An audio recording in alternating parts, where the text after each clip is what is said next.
Welcome to The Comeback with Boomerang Healthcare, your podcast for relief, recovery, and restoration. I'm Dr. Peter Abaci. And I'm Dr. Sarah Goozeé. As doctors, we know healing isn't just about treatment, it's about having the right tools, mindset, and support to move forward. You can have pain, you might be injured, even hurting on the inside, but with all that you got going on, you can still have a really great life. And that is what we are here for. This is The Comeback. Let's get started. Fantastic. So, today we're going to talk about a topic that is near and dear to my heart. It's something that I talk a lot about with patients, and I'm sure you do too, Peter. And that is Talking about my own stress? that is stress. Yes, I'm sure you've never experienced any. You have no idea what we're talking about today. Every 30 seconds, pretty much. Absolutely. I can only imagine. And so today we're going to talk about what stress is, debunk a couple myths about it, and more importantly, what you can do to help manage it and have a better quality of life despite the stress. Such an important topic, and I think one that our patients always are interested in learning more about.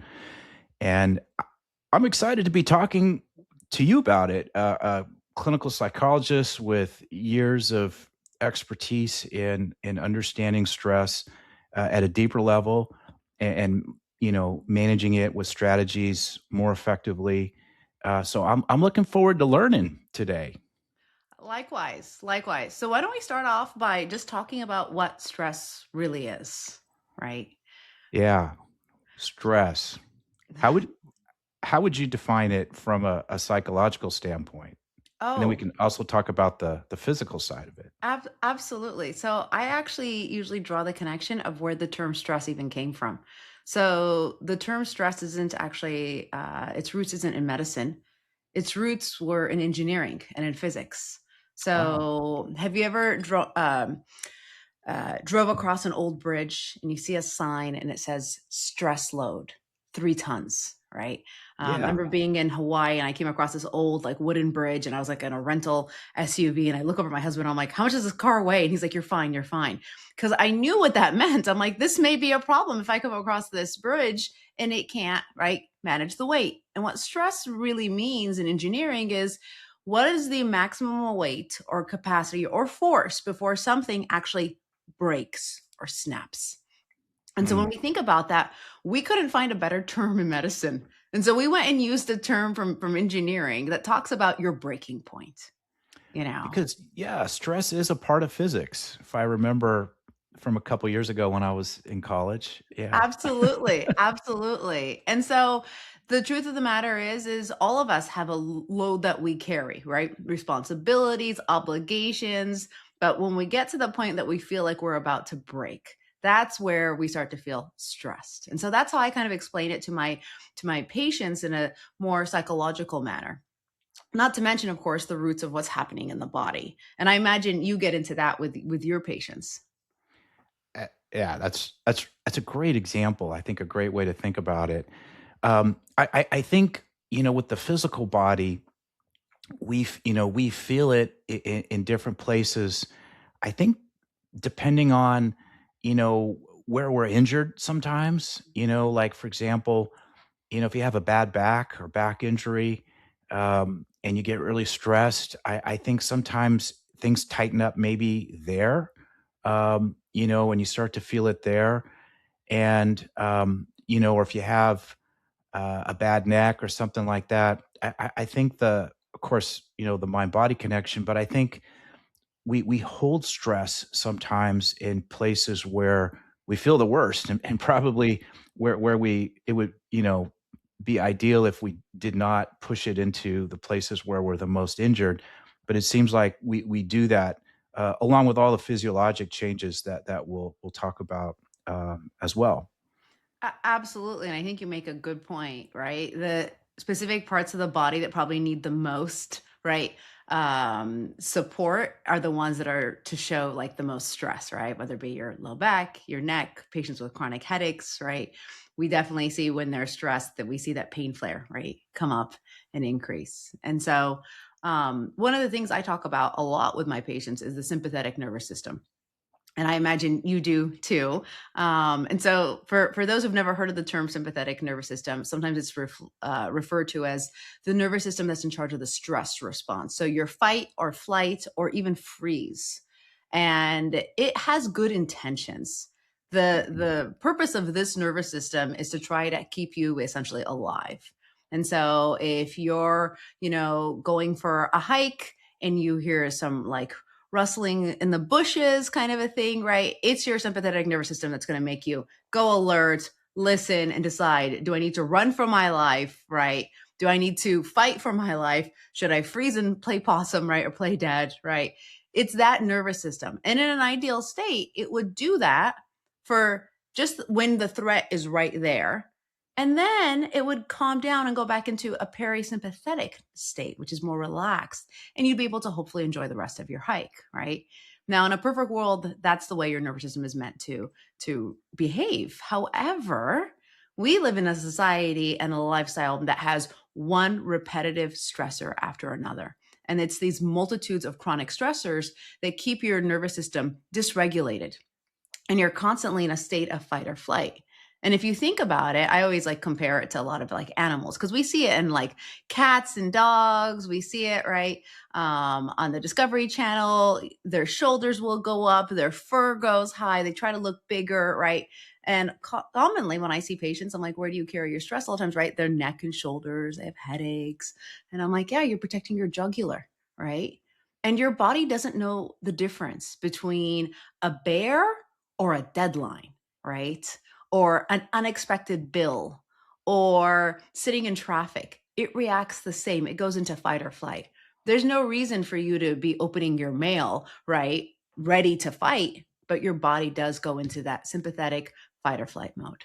Um, One of the classic, I think, books that I often reference with patients, it goes back, I think he's done a couple of editions, but that classic "Why Don't Zebras Get Ulcers" by Robert Sapolsky from Stanford. The whole idea of the fight or flight response when you're getting chased by a lion, you're in the jungle, you're the zebra, and you got to get away, right? What do you go through, and how do you mobilize your systems in your body to run as fast as you can? But also, interestingly, what makes us sometimes very different is once the zebra gets away, it chills out immediately, right? That fight or flight turns off. The sympathetic nervous system starts to slow down. The parasympathetic, which sort of calms down things, starts to take over, and it's all good again, and it kind of lets it go. And letting go and resetting more quickly is something that humans have a hard time doing because we're so emotionally charged. But a great tools to have in a toolbox to work through that is part of what we want to work on and what we want to talk a little bit about today. And I always felt like, if he'd have spent some of his book money on getting a haircut, it would have been money well spent. But if anyone has a chance to read that, it's a classic in understanding stress. And maybe you could speak to a little bit about the difference between acute stress and chronic stress, and maybe good and bad stress, and we can go into that a little bit.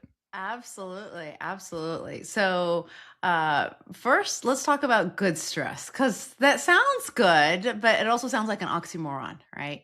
And so, what does it mean to have good stress? Oftentimes, when we talk about stress, we're thinking about bad stress. We're thinking about filing our taxes. We're thinking of deadlines at work. We're thinking about marital issues, really major stressful events. But the truth of the matter is some things that can be stressful can also be really happy occasions. So things like planning a wedding, having a baby, right?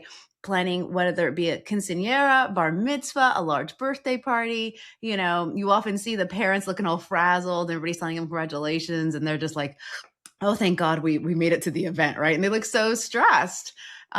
Because it's true. It's a lot of things they have to coordinate, a lot of things they need to manage, right? A lot of pressure on the day, even though it's a very joyous occasion. So keep that in mind. Even good stress, right? Good events, right? Preparing to go away on a vacation, right? The week prior, people are usually frazzled trying to get things wrapped up before they leave, right? I'm sure we both have experienced that.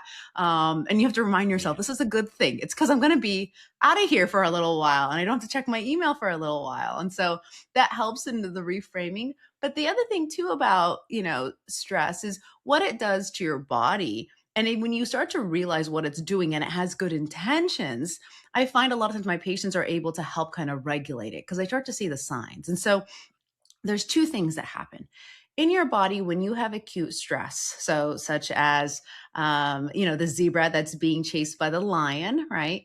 What happens in that moment is everything in that body is going to regulate all of its all of its energy, not emotions, all of its energy to try to support and increase the livelihood of the zebra. So you see things like heart rate go up, blood pressure go up, breathing increase, right? It's rapid but shallow at the same time because we're doing everything we can so that zebra has a chance to get away from that lion, right?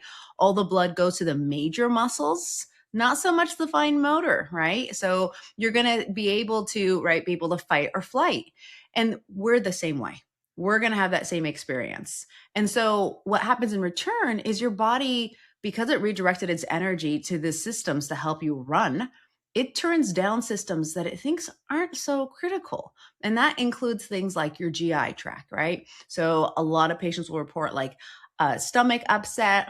You even hear about like actors and actresses who will like, unfortunately vomit or get like stage fright. And it's so bad they vomit before a show. And that's because their body essentially is going into fight or flight. And it's I had a not, patient I had a yeah. patient come in last week throwing up because her back was hurting so bad. Oh my goodness. And she was, Yeah, I imagine, really stressed about it. I think so. Yeah. Yeah. Yeah, absolutely. So I see that a lot and it's tough too because sometimes you're like, are you on a medication? You got to try to rule out, did you change a medication? Is it a medication side effect? But oftentimes you start talking to them and you can see where their thoughts are and you're like, oh, You this know, is a stress reaction. seeing a new doctor for the first time, going to a new place, having Oh, all this back pain, oh, and she just absolutely. started throwing up. Yeah. Oh, poor thing, poor Yeah. thing. And I imagine once she met you and realized she had a great ally on her side, better than Then Pepto-Bismol, she was as good as new. then she really started throwing up. I find that hard to believe. But it is true. The other thing too, and I point this out, a lot of times to my patients too, because a lot of patients will get other types of GI upset. So, sometimes it's diarrhea or constipation. And I'm like, yeah, your entire GI tract gets dysregulated. Because right now it's not so important if you're digesting your sandwich from lunch, right? It's more important that you go into that fight or flight. And so your blood and all your energy gets redirected. Another system that doesn't get as much energy when you're in a stress state also is your reproductive organs. And so we see that a lot with individuals who are putting a lot of pressure on getting pregnant, right? Fertility. You Oh got it. boy, talk about some stress.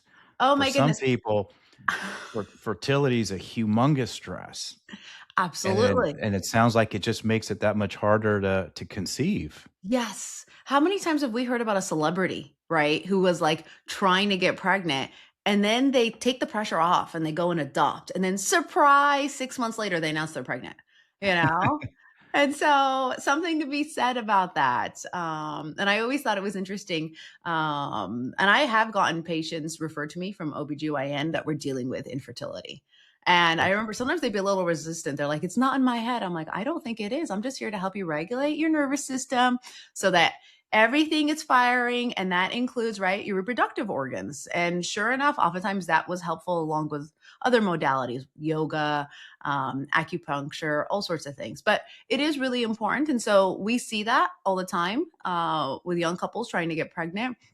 We also see even skin issues. And so I actually remember getting a patient referred to me from a dermatologist.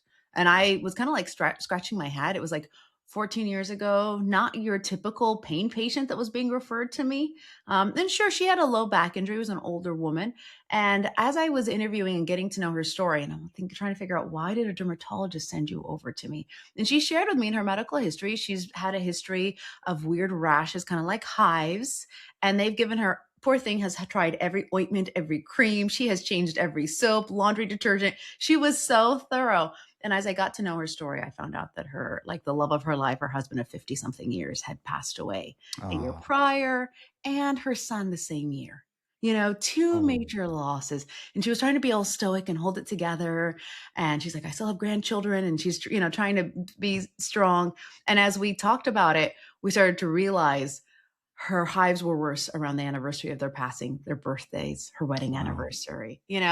And sure enough, we got into therapy and her skin cleared up. And she's like, wow. "This was great. I didn't get side effects. There was no stinky ointment. This was the best thing ever." So she had such a good experience in therapy. And it then made sense why I guess the dermatologist over a few sessions, appointments, had figured out, oh, I don't think this is a reaction. I think this is more internal from her Oh, nerve. I can share a skin story too. Oh, you got one? I love a good Well, story. myself, yeah. So when I was growing up as a kid, I had really bad eczema problems. I would get it like all over. And I was always going to the dermatologist and I had ointments all over the place and plastic wraps and all Oh, this stuff. And I could wear certain clothes and not certain shoes. And we did all this. And then as I got older and went away to college and stuff, it mostly went away. Although wintertime sometimes it would flare up a little bit, but mostly I didn't have issues where I had to buy ointments or see a doctor or anything for years and decades. And then a few years ago, my mom had to have major heart surgery, and she had to stay with us for about 3 months afterwards. And during that process, all of a sudden, I'm breaking out in eczema everywhere. And I'm like, yes, a little bit of childhood flashback, a little bit of stress, and eventually figured it out, and things got better again. did But it clear up within 3 months? yeah, right about that time. What a coincidence, just as mom was visiting, right? Yes. Yeah, it was not lost on me, the Yeah. the No. the connection there of Yes, that, but, yes. Um, um but well, but yeah, what that's another common one is the eczema. We also yeah, see hives, and we also see, acne, where mhm. people will tell me, "I haven't had acne in, 20 years. Why am I breaking out like this?" And I'm like, "Yeah, it's not hormonal, it's stress." So absolutely, and I think with it when it comes to dermatological issues, the convenience is you can actually physically see it. And so I often refer to it as your dashboard, right? Your body is like a car engine. And most of the time, you'll see like a check engine light.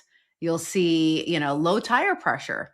Most of us would typically pull over and see what's wrong with the car and address it, right? However, when it comes to our body and it gives us a warning, whether it be, right, hives or nausea or a back spasm, unfortunately, sometimes we just keep pushing ourselves, right?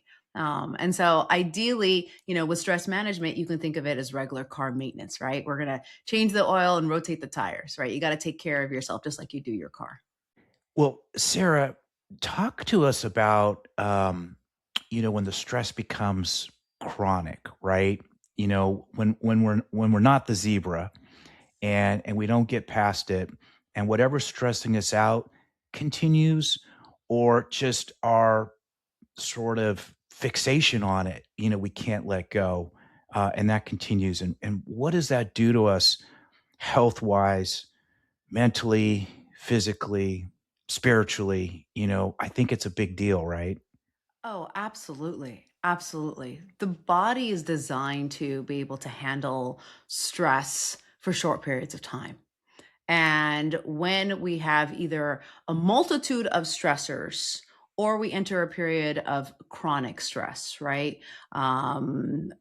Insecure housing, unemployment, multiple losses of life, whatever it might be. These are major stressful events. And when we go into a chronic state, it starts to impact our hormones and impacts our entire body. We often hear about what it does to our cortisol, but the truth of the matter is our hormones are all interconnected. And that's why we see things like it impacting, right, our hormones, reproduction, impacting our thyroid, impacting our sleep. All of these are regulated by hormones. And I think of hormones like dominoes. Careful not to knock one over, right? And so I often point that out to my patients that when that does happen, we're going to see, right? Because your whole body's being dysregulated. We're going to see things like hard time sleeping, and the quality of the sleep isn't good. Some patients will have hypersomnia, not just insomnia, but with the hypersomnia, they'll still tell me, I am so beat up and I'm so tired and I'm so fatigued. Still fatigued. Um, Yeah. yeah, because that quality of sleep isn't happening. Additionally, we see things like the one I'm sure we both see a lot is the chronic pain is so much worse, right? Yeah. Having major pain flares, muscle cramps, spasms, increase in headaches. And then, of course, unfortunately, we see an increase in things like blood pressure, which increases your risk for heart disease and heart attacks and things like that. And There's an so, interesting one that I was reading a little bit about yesterday that I've been following a little bit for myself too, is heart rate variability. I don't know if you come across that, but I think it's a hot topic with tech geeks, and everybody's following their heart rate variability as a way of, I think, kind of gauging how good are they managing stress, and when it looks like it's out of whack, what sort of relaxation techniques and heart rate monitoring and stress management tools do they need. It's kind of interesting, and for those who maybe have never heard of that, heart rate variability, when the numbers are higher, it's considered good, and when it's low and the beat to beat variation in the heart rate is about the same always, I guess it's a sign that our relaxation and stress management side of our nervous system is not working as well for us. And when it's more variable, when the heart rate variability scores are higher, it's a sign that we're keeping our sympathetic nervous system better regulated. Our parasympathetic nervous system maybe is working better. um, Interesting in different ways. There's not like a great way to always measure it accurately, but there's a couple of you know devices out there that are commonly used, like the Aura Ring, which I use, but I think Apple Watches are good at that. Other monitors that people might use will check that out, but that seems to be kind of one of the hot topics in the tech world right now. oh, Yeah. oh, absolutely. And I love to use the technology also to support the health. So instead of it just telling you and monitoring, but also what can you do about it? And so you can use whether it be an Aura ring, whether it be a watch. What's the other new device? The Whoop, right? Whoop. Yeah. And so one of my favorite things is, have you ever taken your, and I always tell this patient, have you ever taken your blood pressure while doing some deep breathing? Right? Mm. Or after, a couple minutes of breathing, and whether it be meditation or prayer or quiet reflection time, right? Watching the bird feeder outside and then see what it does. And so many patients are surprised. They're like, you mean to tell me all I had to do was take a couple of deep breaths and it would have actually made a difference? And I'm like, yeah, surprisingly, it works faster than blood pressure medication. The power of the Um, breath. it really, I got a funny little story. I was in, I think, grad school, and I was running late to a doctor's appointment. Between traffic, couldn't find parking. It was downtown. I think I finally got parking on like the fourth floor. I'm not waiting for the elevator. I'm running down the stairs. I'm running across to the hospital building. I'm running up the stairs, right? I barely make it before the cutoff time. Of course, I'm like, I'm horrible. I'm like, I'm so sorry. Please, will you still see me? And they're like, yeah, I didn't want to have to wait 2 more months. And they came to take my blood pressure, and they were concerned as I'm like out of breath. They're like, your blood pressure is really high. And I looked at it and I looked at the numbers, and it was alarmingly high. And I was like, I can do better. Hold on a second. I took it as a challenge. I was like, no, no, no, just give me a minute. And I took a Yeah. couple of deep breaths, and I had her take it again. And I was in a healthy, normal range. And the truth of the matter is, I'm usually actually low. So I was still upset. I was like, I can do better. And she's like, no, no, it's okay, ma'am. Let me room you. It's not a competition. This poor MA was not paid enough to put up with me that day. Well, since you brought up breathing, Yeah. which is a simple topic, but it's like so mission critical to talking about stress management, that sort of long, deep exhalation is what brings down the stress levels, right? Yes, absolutely. What they have found, and there's a number of techniques, and I'm sure some of our listeners have heard some of these different techniques. We have things like box breathing. We have the, 4-6-4 pattern. We have all sorts of different patterns of breathing and grounding techniques and things like that. But the truth of the matter is, find one that just works for you and slow down your breathing to 4 to 6 breaths a minute. That's the goal. And I also don't want my patients to stress about their breathing because I've had patients with like asthma and things like that. And when they're starting to like think about their breathing, they actually tense up because they're like, I don't know if I can hold my breath for that many seconds and then let go of it that many seconds. I'm like, just do your breath to slow it down. And over time, you'll feel more comfortable. You'll increase your lung capacity. But the key thing, honestly, and research has shown this thousands of times over and over and over again. You don't need a supplement. You don't need a device. You don't need anything fancy. The most effective way to get your body out of the sympathetic nervous system into the parasympathetic or the relaxation state is your breath, is to slow down your breathing. And all you want to do is ideally breathe in through your nose. And I usually tell my patients try to start with 4 seconds. Breathe in slowly through your nose for 4 seconds. Try to hold it for at least 5 if you can. And for some, again, they don't feel comfortable yet. So I just try to get them to work on it, but ideally 5. And then I want the exhale to come out of their mouth like they're blowing out the candle on a birthday cake, slow and controlled.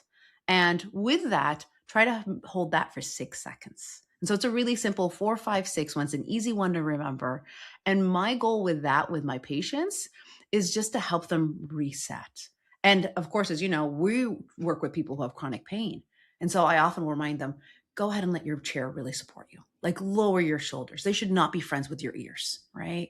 Like really let your arms, your legs, let your low back be supported while you're doing this breath. And ideally, if you can do this on a regular basis, what would happen is instead of waiting until we feel very stressed out and on the edge of like an anxiety attack or a panic attack, if you do this on a regular basis, you can actually prevent them from happening in the first place. And so I think of breath work as sunscreen before you get sunburned, as opposed to a whole bunch of aloe vera when you're already red like a lobster, right? That's a great example. I've noticed that when I focus on the exhalation and a deeper, longer exhalation, it sort of does clear your thoughts. And it's when you're doing the inhalation is when you start thinking about things again, and it's a great way to release that. Hey, gang, thanks for joining in on this discussion on stress. I know you want to hear more. We got more. Stay tuned for part 2 of this episode. And thank you for joining us today on The Comeback with Boomerang Healthcare. We're grateful to have you here. If you've enjoyed today's episode, be sure to subscribe so you never miss an update. You can always follow us on social media for more tips, information, and inspiration. Hope to see you in part 2. Until next time, keep moving forward. Your comeback is just getting started.